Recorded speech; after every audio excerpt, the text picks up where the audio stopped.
911, what is the location emergency? There's been a train derailment. Looked down on my phone and seen the page come in and seen we had a train wreck. Flammable tank cars? I have no clue what they are. I can tell. Okay. Well, I don't want to blow anything up, so. I'd rather not die today. I'd agree. And you see a lot of cars and they're accordioned and buried in the ground. I saw the dust and I'm like, okay, this is bad. You get to the scene and you're looking at, what are we up against? How bad is it? What is the train actually carrying? What are we working with? Loaded hazardous ethanol. They gave us all of those specific car numbers. We were able to get the drones up quickly. Okay, how many cars are derailed? From what I can see, quite a few. They look like they're tankers that are hauling fuel or crude oil. I mean, you just go into reaction mode right away. You start thinking what you're going to do for the response. On a sunny summer afternoon in rural Reeseville, Wisconsin, Fire Chief Eric Howlett was once again responding to the unimaginable. Most people don't experience going on a call like that once in their lifetime, much less twice.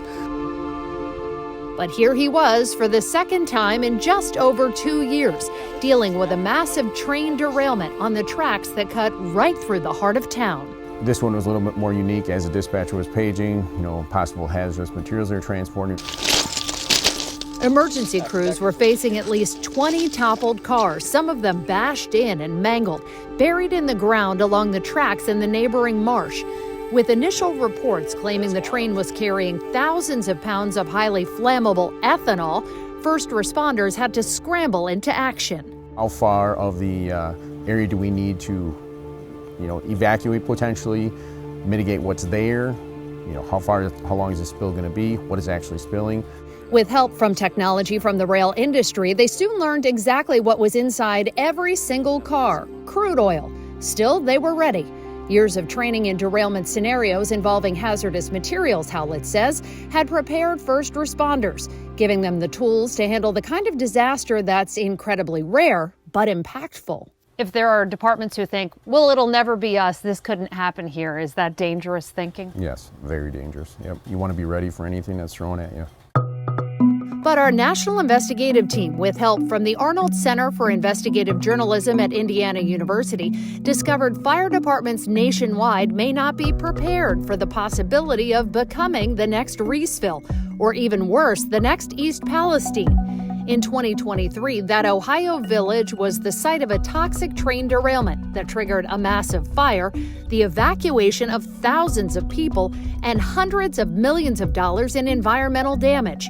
It's the most serious derailment in the U.S. in years, but far from the only one. There's like a 50 car pileup, like the whole entire train is on top of each other, every car. Yeah, I was calling about that train that's got a rail car on fire. We do have some hazmat on that train.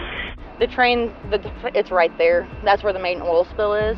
From coast to coast, Federal Railroad Administration data we analyzed shows that since 2020, there have been more than 1,600 derailments involving trains carrying hazardous materials. 725 of those saw damage to a car containing hazmat, with dozens of incidents where that material was released, including major wrecks in Arizona, Louisiana, and Kentucky.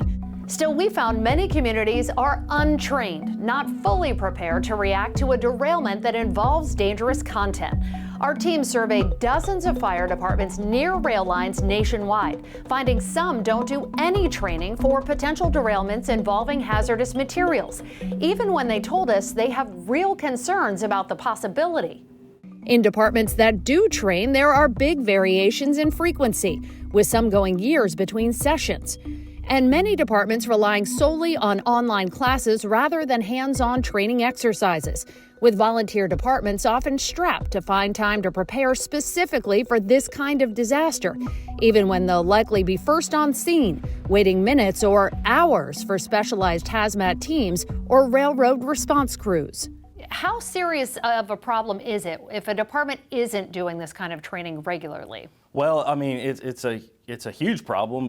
Jamie Burgess is the director of training for the International Association of Firefighters. The group represents hundreds of thousands of first responders across the country and secures millions of dollars in federal funding every year to make sure the hazmat training programs they need are available. But with many departments battling time and resource challenges, Burgess knows they often have no choice but to push it to the back burner. It's such a low frequency event that some fire departments don't place as much emphasis on it, which makes sense because if you're responding to a house fire every day or every week, you're going to train for what you're most likely to experience. It's an odds game. Yeah, I mean, you're essentially you're competing with every other job function that you have to do, and unfortunately, hazardous materials doesn't always come to the forefront. What are the potential consequences of not being ready? Anytime you have a potential incident and you're not prepared, you have to start from scratch. Andy Elkins never wants to see that happen. He's in charge of hazmat compliance for the Association of American Railroads, the lobbying group that represents the nation's major rail companies. The more you train, the safer you are, the better your response is going to be, and the more effectively you're going to serve your community. But the industry is also serving communities, trying to remove some of the biggest burdens, travel and cost, by meeting first responders where they live, with in-person or remote training. Last year, AAR says rail carriers themselves trained at least 30,000 first responders. If you want to, we welcome you to climb it. Want to go up top and see what it's like? The major players, including CSX, even take hazmat simulator trains on the road to give emergency crews exposure to what they could see in real life. Always make sure you're opening it from the side and keep your face away from it. But preparing for a potential disaster isn't just about running scenarios. It's about arming responders with physical tools they'll need to minimize any potential impact. How critical is it for first responders to be able to look at a car and say, I know what's in this and I know how to contain it? The most important thing that you can have when you respond into any incident is knowledge. Key information needed with derailments is spelled out on the side of every rail car in the country. These white numbers and letters are code for what's carried inside, one that can be unlocked with an app developed by the rail industry more than a decade ago. This has a locomotive, this has a hazardous material, this has multiple hazardous material cars. The Ask Rail app breaks down not just what's being carried car by car, but also containment protocols tailored to specific chemicals and evacuation zones down to street level. We can zoom in to the very minute details. Amazing information. And how long did it take us? Seconds. Seconds to get this information available. AAR says Ask Rail has already been put into the hands of more than 2 million first responders for free. But many of the smaller departments we surveyed say they don't use it. Some had never even heard of it, despite massive amounts of outreach about a tool that could save lives in that once-in-a-lifetime scenario. Not having critical pieces of the puzzle creates potential failure. We want you to have every piece of information. Most first responders will never respond to a rail hazardous materials incident. But when they do, we want them to have the training, have the tools, know where to get the additional resources, and have the confidence that the railroads are on the way. Back in Reeseville, Wisconsin, the rail tracks are back in operation, but the road to recovery is just beginning. As of late September, debris from the wreck still sat in tangled piles along the track, and those derailed cars are laid out like fallen soldiers at a warehouse just down the dirt road.